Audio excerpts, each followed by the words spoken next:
Son shit, y'all ready? I hope y'all are. This episode, ooh-wee. Man, I don't even know how to say it. This episode is me tripling down on what I said. But the topic itself is about Linda Martell, a black female country singer who was successful. And I'm saying I'm tripling down on it because this is what we did. Last week, Wednesday, we recorded it. Wednesday night, we recorded the podcast. And I said what I said about Beyonce. Posted it Friday. Saturday, I doubled down on it on my radio, on the mix show, on the radio show. So I'm like, yo, and I went and said some more stuff. Basically the same stuff. So when you hear it, it's going to almost sound like the same stuff. It's going to be the same stuff from last week as you hear this Linda Martell thing. I'm tripling down on it because the whole week, posted it. We posted the podcast Friday, had the show Saturday, Sunday, Monday, Tuesday, Wednesday. I'm getting joints. I'm getting people hitting me up. I'm like, yo, I had people. Here's the thing. People who know me personally. They're like, yo, that's just him being him. Nah, that's just him being. He has his, you know what I'm saying? I see what he's saying. Because that's me. I'm not going to just take a side and not explain why I'm taking this side. So they get it. It's the people who listen. You guys who don't really personally, like there's no we just chop it up, we kicked it, you know what I mean? So it's like that. I got one message that said, yo, the stuff I'm saying, you could tell that I eat chicken with no seasoning, fried chicken with no seasoning. I've had people go, yo, you just sound like, you know what I'm saying? You just sound like a hater. Like you don't see the propaganda in the game. And I'm just like, yo, my point has always been take the race part off the table. The reason why you take the race part off the table is three things I've been seeing. People have been going out their way to pull up country music's origin. That's cool. People have been going out their way to make it about racism towards Beyonce. Okay. I've seen people go out here and make it a Beyonce versus Taylor Swift thing. That's some new stuff to me. That was new to me. Her aura, her reputation, her stature gets that to happen. What it becomes then is there's a group of country people going, oh, there are black artists, let's get us a chance. And people don't want to hear it. You know what I'm saying? There are some people who do, and then there's other people who's like, that's not country. And again, what I was saying was she's on this Quentin Tarantino mode. Quentin Tarantino made a couple of westerns, then he made this retro joint with the Hollywood thing, and I think he's making one last film. He made a karate flick with the two Kill Bill movies. But yeah, when you go, there's lanes. There's a point of, are we gonna call it that because you're just tapping into the game? You know what I'm saying? Country has a bunch of artists, black artists. My man from Hootie and the Blowfish has a great career as a country artist. There's a gang of artists out there. Shorty from the Carolina whatever drops, I told y'all about. She's actually on the Beyonce song playing the banjo. Dope country career. Remember Cowboy Troy? That was a thing. Brittany Spencer, that's a thing. Yola, that's a thing. Don't get it twisted like they're not out here. Reese Palmer, they're out there. And it goes back to what my point was. When Beyonce drops this, is she collaborating with all of these country artists, preferably female country artists, and showing, yo, we can all do this and get down. Here's another thing that I'm noticing. All the people claiming racism and are they hating, they probably don't even know these artists that I just named. So now it's not about the racism, it's about Beyonce. Oh snap, they won't let Beyonce do it, because again, there's a gang of chicks doing it. There's a gang of dudes doing it. They're out here rocking. What's my man name? Something Kane. He's mixed, but you know what I'm saying? Black, killing him. One of the biggest artists, like a couple of years ago or a year or so ago. One of the biggest artists in the game.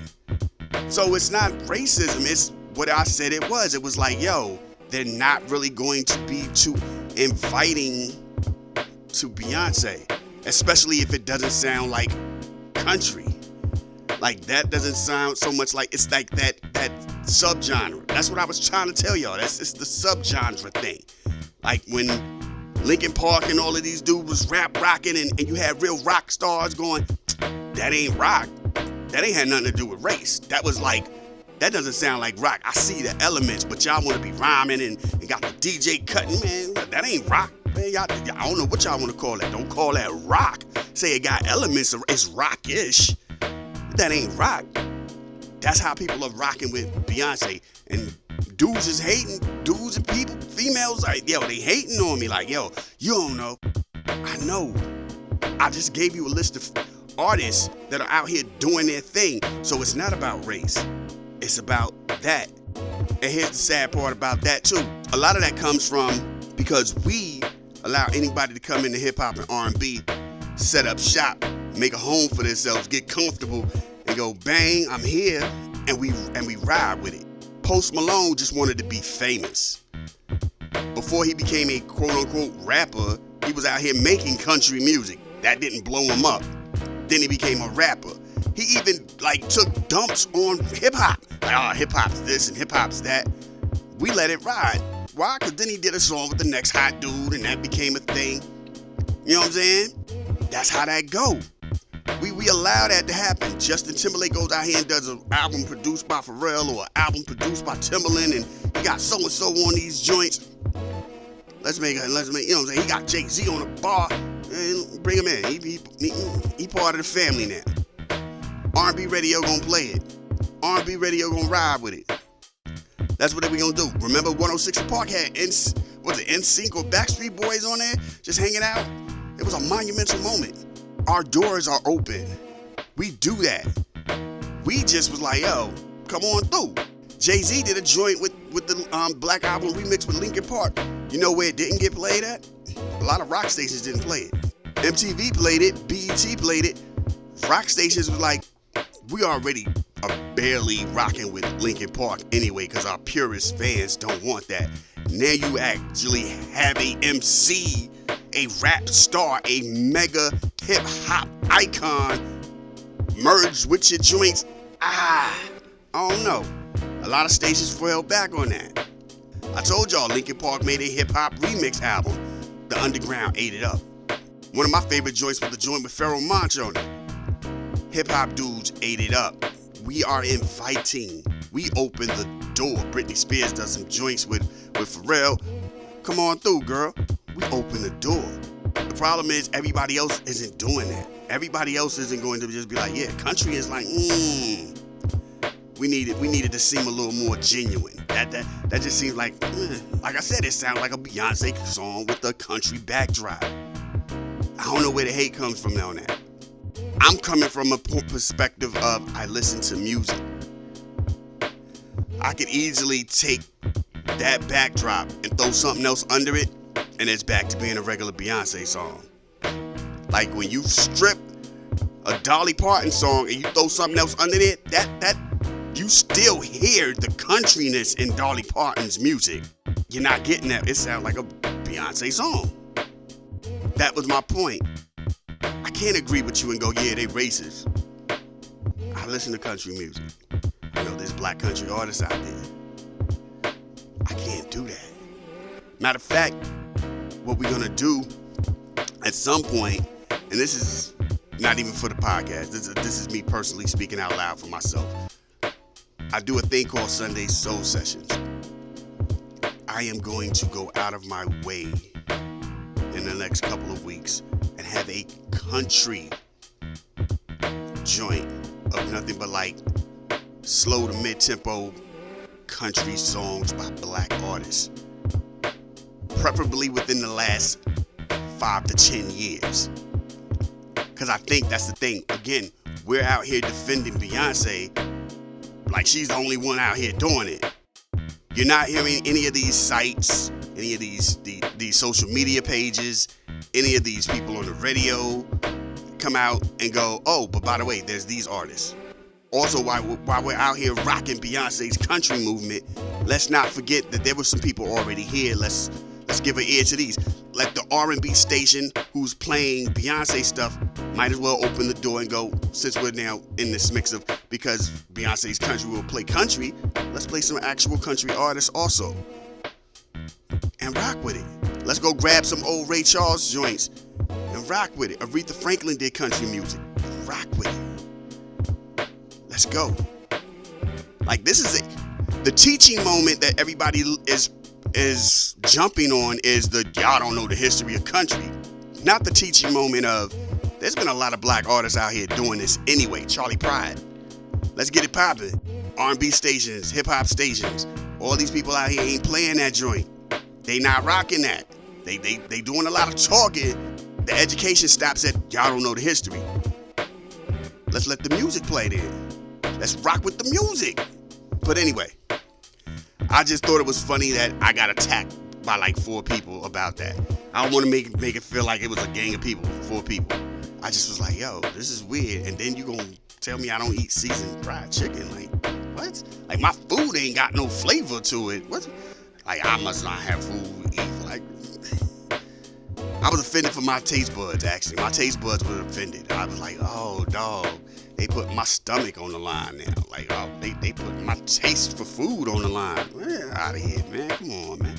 Anyway, what else happened? All-Star Weekend since the last time we spoke. Crazy. Everything about the look.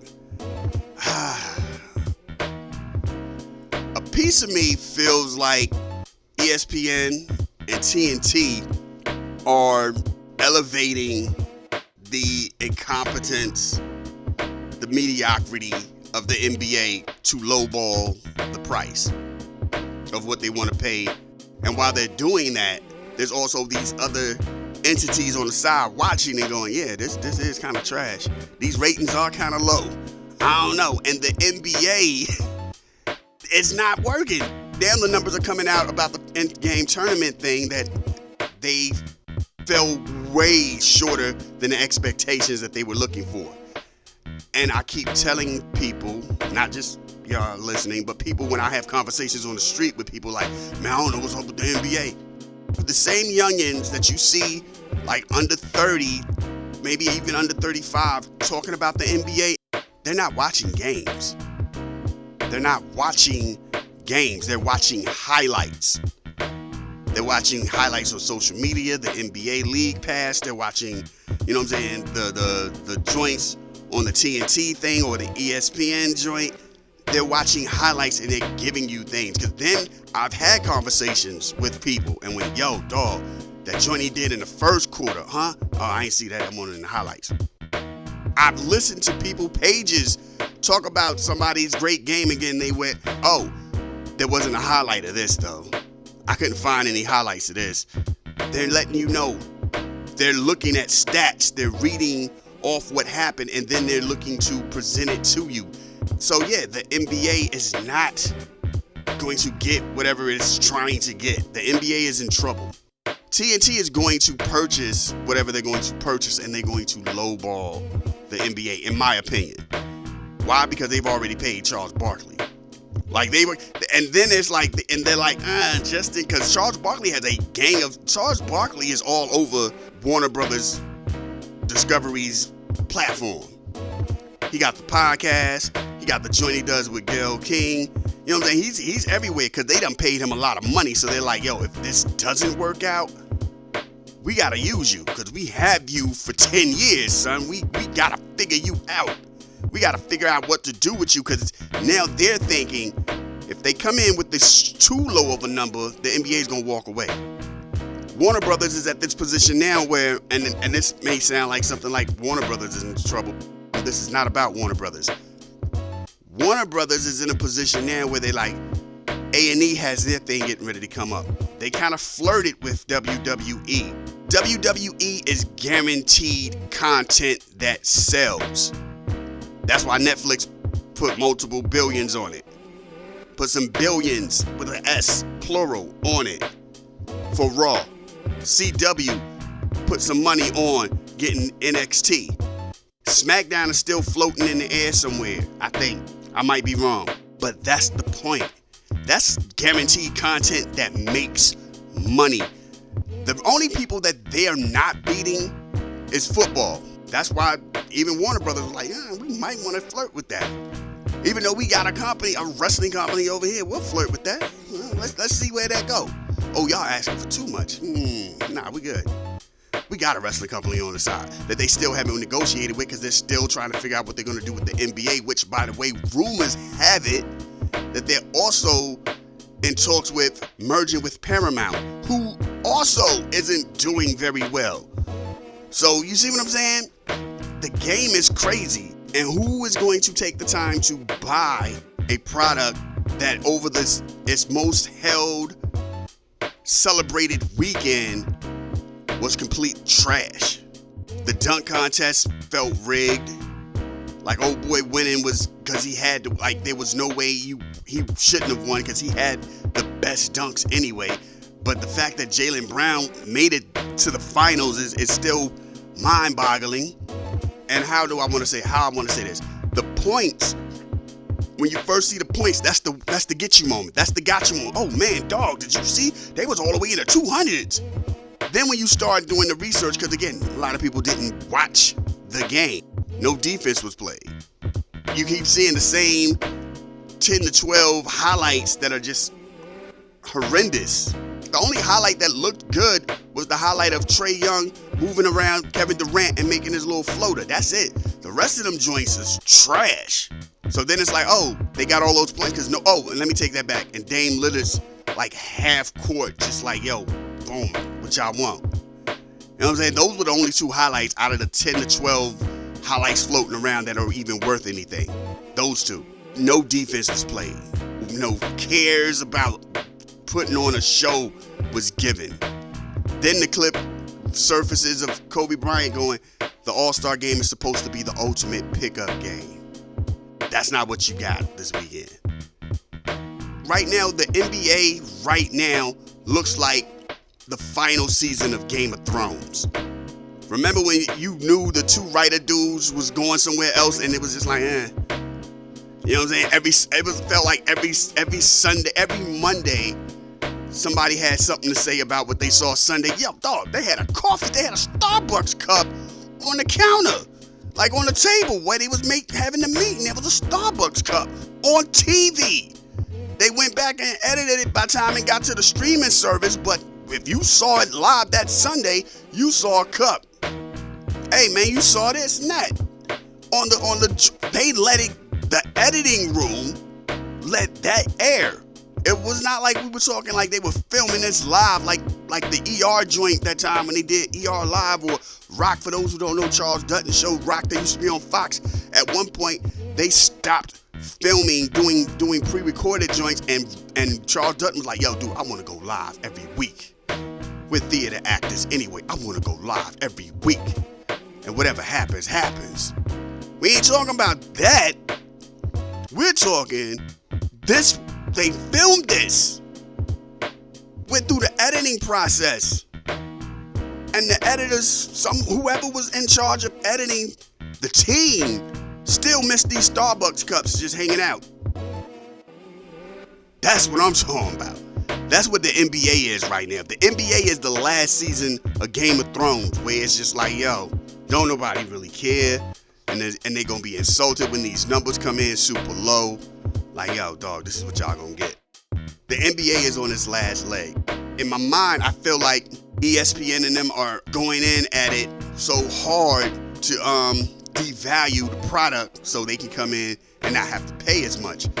Because again, Disney also losing money. Disney as a group, because Disney owns ESPN, Disney owns ABC, Disney owns Marvel and Star Wars, and those are the two big guns losing money. So now everything shifts around. Last year, right? Was it last year? Yeah, last year. That's where the cuts came from. One hand washes the other. All this money getting lost out here, and the product of the NBA, you know what I'm saying? Now there's no go-to star. There's stars. Which, by the way, like I said before, the NBA needs to promote that. That's what the NBA used to promote. The NBA used to promote the stars, plural. Yeah, Magic, Bird, Jordan, Dr. J, they were that was top tier. But you still had Dominique, you still had Isaiah, you still had Reggie Miller, Patrick Ewing, Akeem Olajuwon, Ralph Sampson. You still had all of these other pieces going around here doing their thing. It was always David Robinson. You know what I'm saying? There was always other things. Then when Shaq came in the league, and it was Shaq. There was Shaq and Penny. There was what was going on in Charlotte with their three of Muggsy, Alonzo, and Larry Johnson. The NBA was always run TMC, Golden State Warriors.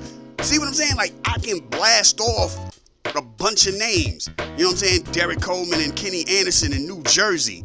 They were always trying to make the Triple J's out there in Dallas when that was a thing. Remember Jason Kidd? I can't think of my man, Jamal Mashburn, and I can't think of the third, Jim Jackson, right? Jim, light-skinned brother, Jim Jackson. The Triple J's out there in Dallas. The NBA always promoted stars, plural. Grant Hill, Latrell Sprewell before he choked your man out. They always promoted stars. Yeah, there was always going to be a Jordan or LeBron or a Kobe and Shaq. But then there was all of this beautiful, everything was going on. The Iversons, the Marburys, KG. All of this was still going on at the same time. Like, yo, look at all of this greatness. The NBA has this moment right here. Let's make the NBA what it is, an ensemble cast. The NBA is an ensemble cast of superstars. You can have Giannis and Dame. You can have, you know what I'm saying, the Joker. You can have Luka. You can have Embiid. You can have all of these dudes at the same time eating. Jimmy Butler, Jimmy Buckets. You can have all of this eating at the same time. The mystique and the legacy of Golden State still doing their thing. Look, LeBron is still holding it down 20-something years in the mix. It doesn't have to be LeBron and then everybody under him. Now, everybody like, yo, he's still the star of the show, but it's an ensemble cast. You know what I mean? It's The Wire. You know what I'm saying? It's The Shield. It's Oz.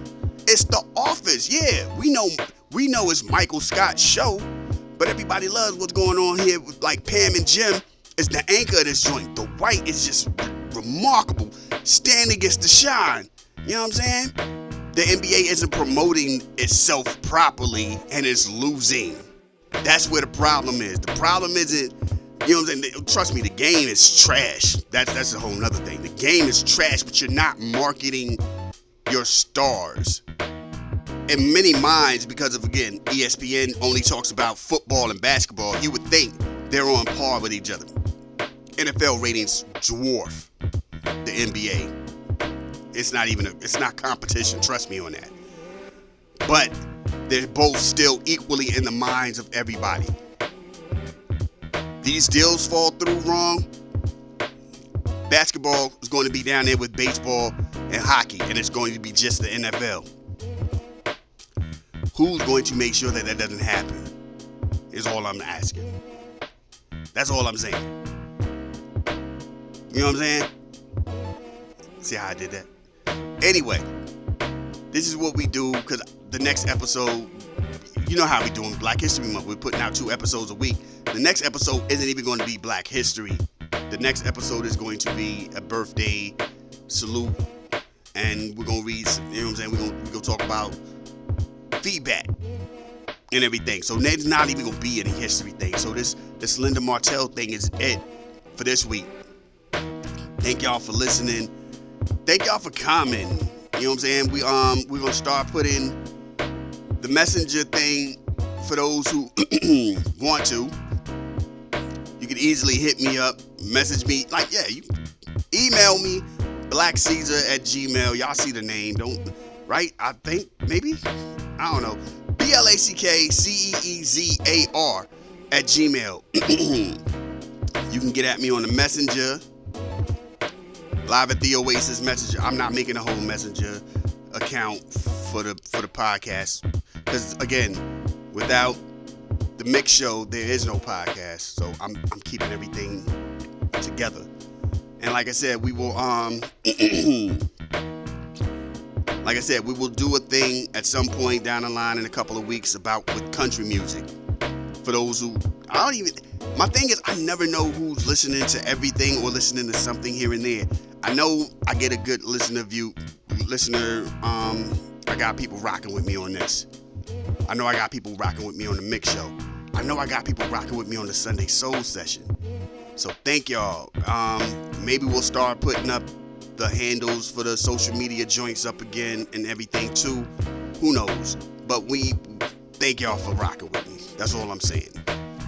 East Coast, West Coast, worldwide, Lost Boys.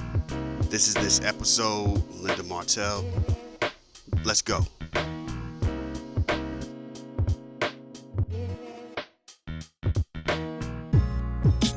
Yes. You know how we do when we do it like... Oh, see, look. Okay. All right. That's how you do when you do. That's what we move while we move. That's how we do like we do. I told y'all we all over the place giving you that craziness, man. It's your little Japanese R&B. You know what I'm saying? Some Brazilian jazz.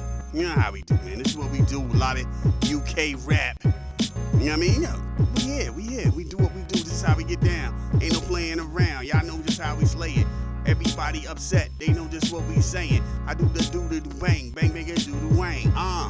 Anyway, we gone. So what we got going on? Oh, snap. Look, I didn't holler. Look, I didn't say none of this Wednesday because we was in a, you know what I'm saying, romantic-ish type of mood because, you know, we had the all R. Kelly joint going on. Salute to Reggie again, who was like, yo, you playing them R. Kelly joints. It ain't gonna happen a lot. You ain't gonna hear that a lot with me. But anyway, so we didn't get to talk about the Super Bowl at all. But let me say this right here. When I tell y'all, I've been telling y'all, and I feel weird because I don't want to sound disrespectful. I don't. But when I've been telling y'all, Alicia Keys can't really sing, I told y'all. Look, here's the wild part. If you saw it live, you know what I'm talking about. If you seen the memes and everything when it first happened, you know what I'm talking about. They had a nerve to edit it on YouTube. You pull it up on YouTube, it don't sound that way. It was like, oh, okay. But here's the wild part. It wasn't just Alicia Keys. Let's keep it real. Usher had a couple of moments where it was like, you know what I'm saying, out of breath and all that. He was 100. He was running 100 miles and still trying to hold them notes. Like, my man, fall back. You know what I mean? But yo, what I really need to talk about is his homie. Because this is the part that got me. First of all, let me say this right here. Salute to Jermaine Dupri. Because I'm going to tell y'all right now. When you look up my man's catalog for songwriting, he is a hip-hop dude who is in the songwriting Hall of Fame or whatever, museum or something. Like one of the only ones, if not the only one. And we're talking R&B type joints. He penned a lot of joints out there. When you look up what he's written, he has written some magnificent music. Nobody's gonna take that away from that man. But that outfit was nasty. That outfit was real nasty. And he had a nerve to be like, yo, Pharrell, he tagged Pharrell in the joint. He was like, tag Pharrell in the joint, like, yo, Pharrell, they ain't up on this. And he showed the socks with the Louis V joints. Dude, you spent a lot of money to look like that. Like, that's what we needed. Somebody needed to pull that meme from Django Unchained, and she was like, you wanted to dress like that? You meant to do that on purpose? You meant to come out here looking like a black lollipop kid on purpose? My man was out here looking like one of the lollipop kids, but the black one. He was the black lollipop kid. The disgruntled dude who was like, yo, you know what I'm saying? My man came out here looking like Shirley Temple's sidekick in one of her early movies. And he, you know what I'm saying? And they had to dance their way out of trouble. You okay, Jasper? And he just sounded like Louis Armstrong, as young as he was. Za, za, za, za, za. And then they tap dance their way out of a problem. My man out here looking like a well-dressed roach. You can't do that, man. You cannot do that. You know what I'm saying? He looked like a black leprechaun who walks with aggression up the rainbow and then twerks down the rainbow. You can't do that, man. Come on. My man holds like his socks look like he should smell like hair grease, Vaseline, and he should have a bang. You know what I'm saying? With a couple of hot comb marks on his neck. Them, you know what I'm saying? Like, what was you doing? You was out here dressed like black alfalfa. You know what I'm saying? Come on, man. You can't, like, it's the Louis V. Don't nobody care what that is when you dress like that. You dress like the school kid from the cowboy days who get their teachers apples. What are you doing? What? Huh? You dress like you about to be adopted during the Great Depression. Come on, man. You can't be out here doing that. And then you look like you look. You know what I'm saying? You already look like, yo, y'all seen Carnival on HBO? The joint where they never finished it.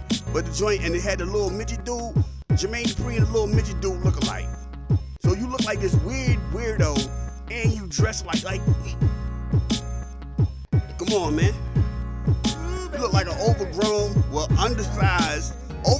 yet undersized child molester who wants to be kid. Like, he goes to places dressed like kids. Like, hey, kids. And they're like, we don't wear that. Who is this dude? Looking like he's like the first prototype for Oshkosh Magosh. We don't get out of here with that Dutch boy paint outfit on. Killing me right here. You know what I mean? But anyway, I'm just saying, I don't know what my man was wearing. And he was just like, yeah, they ain't up on this. Like, nah. The money that you spent on that does not justify how ugly that outfit was for the world to see. This ain't like some private party. This is for the world to see. You know what I'm saying? Like, come on, man. And then it's like, it's yeah, come on, man. You playing out here. Anyway. But it was dope, though. It was some dope Super Bowl. It was, you know what I'm saying? I ain't gonna talk about the game. We ain't talking about the game. I ain't even see the post game because I was just like, I was already tired of looking at, like, you could tell at some point Ice Spice is not into football. Ice Spice was like just sitting there, kind of like on her phone. There was a couple of times they cut up and she was on the phone. Like, I don't know. I thought it was gonna be a lot more fun than this. I thought, you know, we did shots in the camera. People was like, hey, do shots. I thought it was gonna really be I get the twerk. And they like, no, we ain't gonna have none of that. Just putting your butt cheeks all up on the glass and all that. They told me it's a lot of stuff I can't do, so I'm just here now. I don't know why they invited me. She didn't look as happy as she started out. It's like somebody was like, fall back a little bit, mama. But anyway, one of the big joints, and one of the major joints was Beyonce dropping the country joint. And people was out here wild. Country music people was like, yo, we ain't really rocking with shorty like that. And people were mad. People, look, here's my thing. Everybody becomes detectives and Google masters. That's what I call that when you be out here just pulling up anything. Everybody becomes Google masters when they feel like, yo, somebody's been wrong. And everybody wants to make this whole thing about race. Let me tell y'all something. To a degree, it might be. But a lot of times it's really not. Because whether y'all notice or not, what's Blake I know I'm about to say Blake Shelton's wife like she ain't famous. Gwen Stefani. Look up her album. She had a hard time getting her joint off. You know what I'm saying? And she's with a country singer, and she had a hard time getting her joint off. You know why? Because it's like, yo, They was like, nah, I don't think she's really country. She's just hanging out with a country singer and she want to make country albums. We ain't dealing with you. This is like, I guess, I did not know that Beyonce was going with a theme where she was like, yo, this album is house music and this album's gonna be country. So yeah, people were kind of like, we ain't for that. We ain't gonna invest in you like that if you ain't really about this life. You know what I'm saying? Because that's what it is. But anyway, like I said, I ain't gonna take the race. People like, yo, what you mean, man? Nah, I'm just saying, y'all need to peep them country people. They really don't like people just jumping in their joint like that. But anyway, and you know, I ain't gonna trip because like I said, everybody Google masters all of a sudden. They be pulling up all kind of history. Y'all remember back in it? Like, nah, don't nobody remember that, dog. You weren't even born when that happened. Stop playing. But anyway, with that being said, I figured like, yo, let me hit y'all off with something that is actually a thing. And this is, hold on. Oh, my bad. I didn't even do it the right way, did we? Take it from the top. We gonna take it from the top like this moment in Black history. What we gonna do is tell y'all about a female artist who was a female country artist, Black. One of the more stars, one of the more celebrated stars, Linda Martell. You know what I'm saying? Born in 1941, she was the first commercially successful Black female artist in country music. You know what I'm saying? She was the first to play in the Grand Ole Opry. So let's not even act like we ain't about that. You know what I'm saying? Word up. She was born in South Carolina. You know what I'm saying? She did a little R&B, but for the most part, she did a lot of country. You know what I'm saying? And it was like, yo, she made her thing. You know what I'm saying? She produced 2 singles. You know what I'm saying? She also made her way on the thing. She did like I said, she was out here rocking. You know what I'm saying? She actually jumped off doing R&B in 62 to 69. Then she made the shift to country in 69 through 74. And it was like, okay, all right, this is how we gonna get down. Word up. You know what I'm saying? And among her first records was Color Him Father. You know what I'm saying? One of the joints that, you know what I'm saying? Like the Winston, I don't know if y'all remember, the Winstons jumped off with that, and she did the country version of that. And they on there, that joint had people like, okay, I'll mess with you on this one. You know what I mean? Then she had a joint called Before the Next Teardrop Falls. That was rock. And that was actually covered by somebody because that was so dope. Don't get it twisted, you know what I'm saying? She was out here rocking them. You know what I'm saying? She made the top country albums chart. She hit the, you know what I'm saying? She was in the top 40s out there doing her thing. And a lot of it was because they found that her country singing style was authentic. And that's what I'm saying. Look, I don't even want to sound like I'm tripping because that Beyonce song sound like a Beyonce song. It ain't like you had to go, oh snap, that's Beyonce? I didn't even know that was Beyonce. Nah, it ain't one of them. You knew who that was when it was. You know what I'm saying? But she was out here killing the game. You know what I'm saying?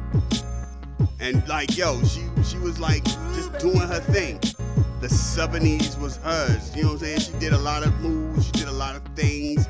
She was just out here rocking. So let's not even get it twisted. Like, you know what I'm saying? She, you know what I mean? But anyway, who else? Like, I don't know if y'all know. What's her name? Shirley Caesar joint, right? Shirley Caesar did a country cover. Like, you know what I'm saying? Like, one of Shirley Caesar joints was a country song. So it's like, yo, you know what I'm saying? So, let's not even act like that. Barry White hooked up with a homeboy who was like, yo, I got this record, I don't know what to do with country. Neo's done with joints with country. T-Pain has done joints with country. Like, nobody out here completely hating. It's just, you know, like I said, it's cool that we like to jump on the race thing, but, yeah. Anyway, man, let's get back into this music, because I'm just like, yo, it's wow. just how we do. Anyway, what we got going on? Some more Asian music. Yo, a lot of this Japanese R&B is official. You can tell. I mean, I ain't got no new joints, but you can tell where the influence was on a lot of this joint, because a lot of this sound like some old J-Lo, Ashanti type joints. Let's get back into what we do though. Let's have fun. Get at me on Google. Just Google the name and the game will be explained. Ooh, y'all like how I did that. Let's go. That's my time. That's my time. You know how we do, man. You know what we do. Yeah. Before I left out, before we ended it, yo, we hit them off with some Polish jazz, French and Italian breaks, music all over the place, man. You know how we do, yo. They was out here killing the game in the 70s, man. That late 60s, mid 70s, Russia, Italy, France, Japan. Hey, they was out here doing their thing. They had some bangers. Oh, no. Somebody put baby in the corner. We gonna do it like this. Hold on. They had that heat. When I tell y'all, I be listening to these joints. I'm listening to these joints and I'm just like, ooh, wee. You know what I'm saying? I need to get down and open up the chambers again and get the beat making on some of these, because I'm like, yo, nasty. Plus my mind is all over the other places. You know what I'm saying? A lot of my joints be coming out real smooth and jazzy. I need that grimy, you know what I mean? That screw face joint, that joint that make you want to punch somebody in the face, you know what I mean? They're like, yo, what up? Blah! Punch him in the face. And then, what you do that for? The joints I'm listening to, son. You know what I'm saying? These like Mob Deep, MOP type joint. You know what I mean? But anyway, this is what we do. I don't know why I took it to a violent place. This is very cool right here, because I'm a water baby swimming through these times. What? Anyway, we're going to do it like this. How we do when we get ready to get up out of here. It's like 1 for the money, 2 for the show, 3 to get ready, and you know about to go like, They say you only live once. That's a lie. You only die once. So anytime that your God allows you to get out here and continue your journey, please show the world the best version of you. Y'all be safe. Peace.